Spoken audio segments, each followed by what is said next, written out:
बिस्मिल्लाहिर्रहमानिर्रहीम। अस्सलाम वालेकुम। आज की वीडियो में हम बात करेंगे कि फ़र्स्ट ईयर इंग्लिश के पेपर को कैसे हल करना चाहिए। तो वीडियो स्टार्ट करने से पहले जो स्टूडेंट्स इस चैनल पर नए आए हैं वो इस चैनल को सब्सक्राइब करें, साथ जो आपको बेल आइकन मिले उसे प्रेस करें ताकि हम इस तरह की कोई भी नई वीडियो अपलोड करें उसका नोटिफिकेशन आप तक खुद ब खुद पहुँच सके। तो स्टूडेंट्स, सबसे पहली बात तो ये है कि इंग्लिश के पेपर में 100 में से 100 नंबर नहीं आते। आप जो ज़्यादा से ज़्यादा मार्क्स ले सकते हैं वो 94 या 95 ले सकते हैं। इससे ज़्यादा क्यों नहीं आते, उसकी क्या वजह है? क्योंकि जब आपके पेपर चेक होने के लिए पेपर चेकर्स के पास जाते हैं तो बोर्ड्स वाले उन्हें कुछ इंस्ट्रक्शंस यानी हदायत देते हैं। उन इंस्ट्रक्शंस में से एक इंस्ट्रक्शन ये होती है कि आपने जो हाईएस्ट मार्क्स देने हैं वो 93 देने हैं। यानी अगर ये इंग्लिश का एक पेपर है, इसमें किसी भी किस्म की गलती नहीं, तो बोर्ड वाले ये कहते हैं कि इसे आपने 93 से ज़्यादा मार्क्स नहीं देने।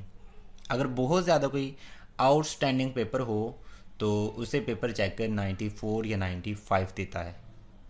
इससे ज़्यादा अभी तक मैंने मार्क्स नहीं देखे। पिछले साल से पिछले साल गुजरांवाला बोर्ड के अंदर जो इंग्लिश में हाईएस्ट मार्क्स थे वो 95 थे।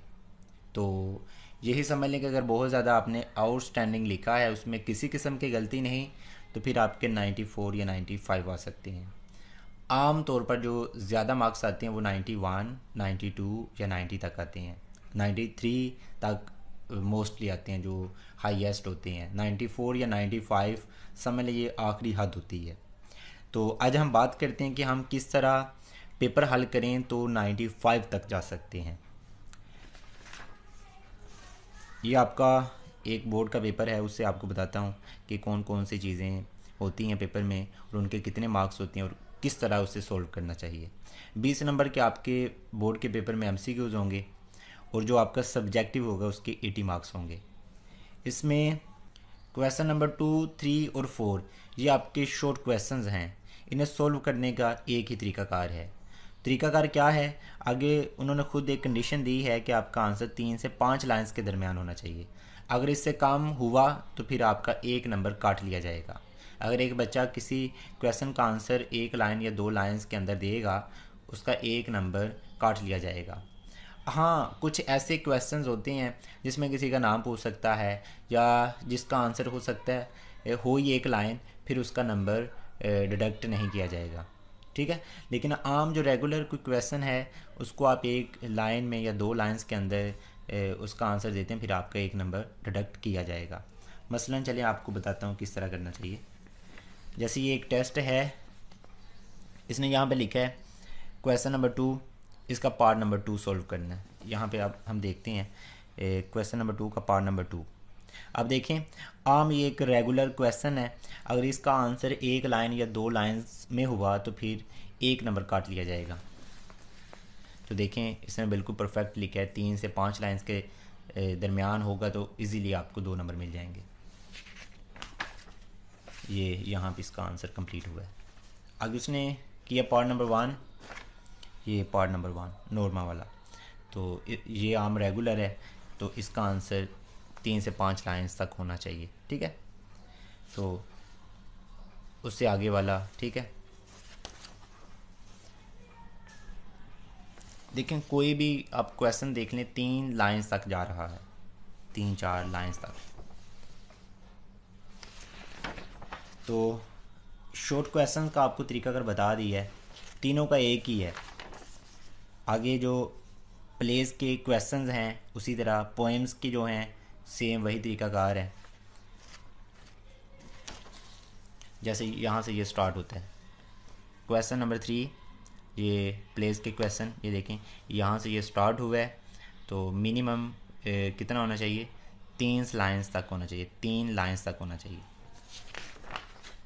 अब ये देखें, इसका आंसर यहाँ तक बना है, तकरीबन चलें लगा लें 3 लाइंस तक पहुँचा है। अब इसका आंसर बनते इतना है तो फिर भी इसका नंबर नहीं कटेगा। ठीक है, तो जो शॉर्ट क्वेश्चन होते हैं तकरीबन यहाँ से कोई नंबर नहीं काटते टीचर।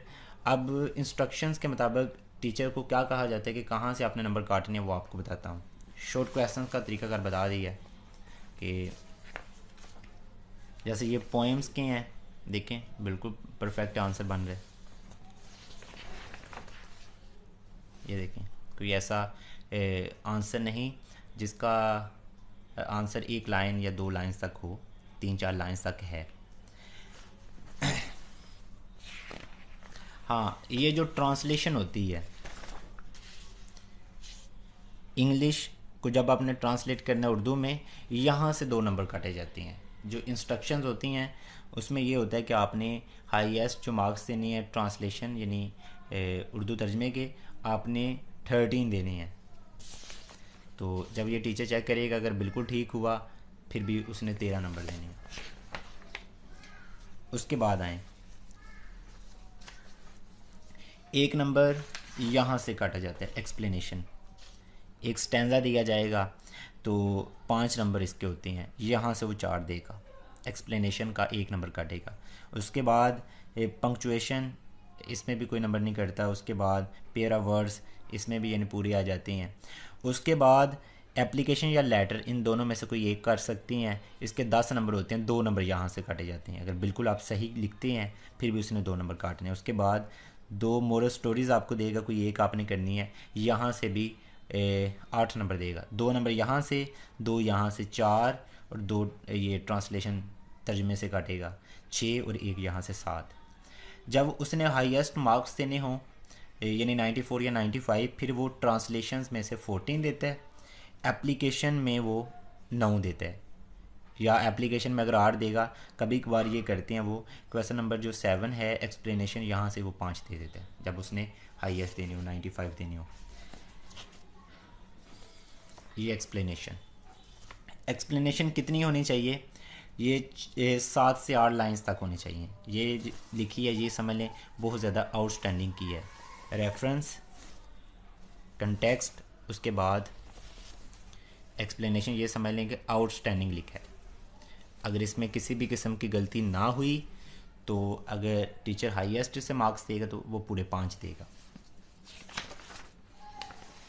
ये एक सैम्पल पेपर बता रहा हूँ, इसमें गलती हो भी सकती है, मिस्टेक्स हो सकती हैं, अगर हुई तो उसके मुताबिक नंबर कटते आएंगे। ये समझ लें कि जो आपको सैम्पल पेपर बता रहा हूँ ये 95 वाला बता रहा हूँ। 95 से समझ लें इसकी मार्किंग स्टार्ट होगी। जितनी गलतियाँ होंगी स्पेलिंग या ग्रामेटिकली, उस लिहाज से नंबर कटते जाएंगे। पंक्चुएशन का बता दिया है, अगर पंक्चुएशन में गलती ना हो तो पूरे 5 नंबर मिल जाते हैं। पेयर ऑफ वर्ड्स पूरे 5 मिल जाते हैं अगर मिस्टेक्स ना हो। तो कोशिश किया करें इसके साथ मीनिंग ना साथ लिखा करें। बहुत सारे स्टूडेंट्स जो वर्ड लिखते हैं उसके साथ मीनिंग भी लिख देते हैं, उसकी ज़रूरत नहीं होती। अगर लिख देते हैं वैसे गलत तो नहीं होता, लेकिन लिखना नहीं चाहिए। अब बात करते हैं एप्लीकेशन की। एप्लीकेशन अगर बिल्कुल आप सही लिखते हैं फिर आपको 8 नंबर मिलेंगे, अगर बहुत ज़्यादा आउटस्टैंडिंग लिखेंगे फिर आपको 9 नंबर मिलेंगे।